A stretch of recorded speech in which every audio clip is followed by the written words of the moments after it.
My name is Gerald Grudzen. I'm president of Global Ministries University. Today I'm going to speak about the global coronavirus pandemic and the need for global solidarity.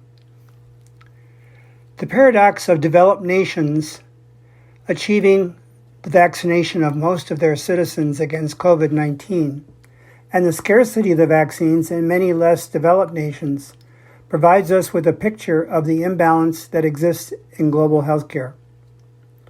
The irony of some citizens refusing to take the vaccine in developed nations and the lack of vaccines in other parts of the world indicate that the global human community needs to find new ways to share its resources to benefit the maximum number of people around the world in order to end the spread of the coronavirus pandemic.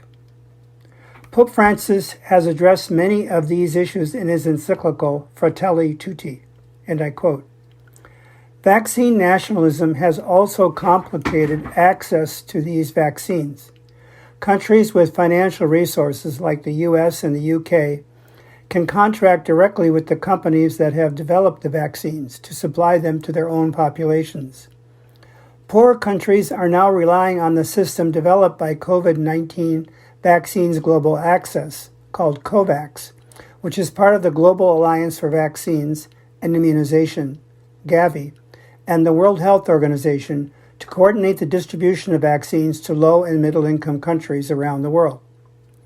Another factor has been the politicization of the pandemic during the regimes of the populist leaders, such as Donald Trump in the US and Jair Bolsonaro in Brazil. Pope Francis has addressed the challenges of populism in Fratelli Tutti, as well as economic neoliberalism, and I quote, "Lack of concern for the vulnerable can hide behind a populism that exploits them demagogically for its own purposes, or a liberalism that serves the economic interests of the powerful. In both cases, it becomes difficult to envisage an open world that makes room for everyone, including the most vulnerable, and shows respect for different cultures." Section 155 of Fratelli Tutti. Often conservatives and populist political ideologies join with religious fundamentalists to question or oppose scientifically based policies and treatments. There are about 41 million white evangelical adults in the U.S., but only about 45% said that they would get vaccinated against COVID-19. As worrisome variants of the COVID-19 develop, the problem takes on new urgency. The challenge is further complicated by long-standing distrust between some evangelicals and the scientific community.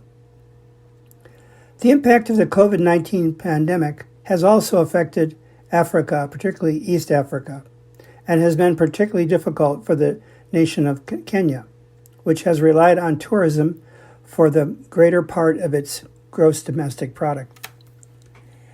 A United Nations Development Program, UNDP, policy brief assesses the possible vulnerabilities and impacts on Kenya of the COVID-19 pandemic.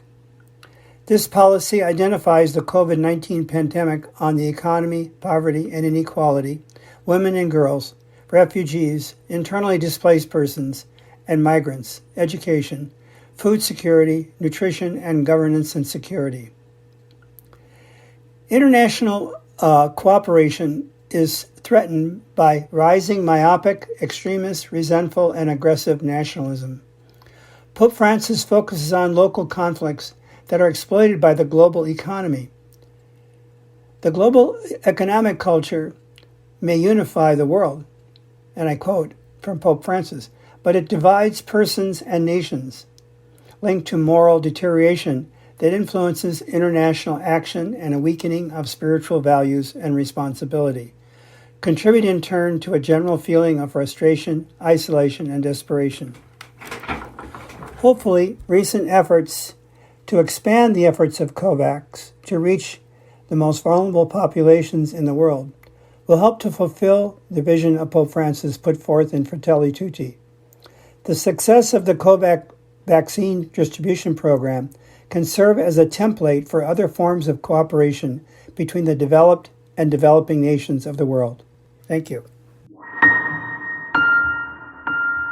You've been listening to the Religica Theolab Blogcast at the Center for Religious Wisdom in World Affairs at Seattle University. For more from the Religica Theolab Blogcast, visit us online at religica.org/blog.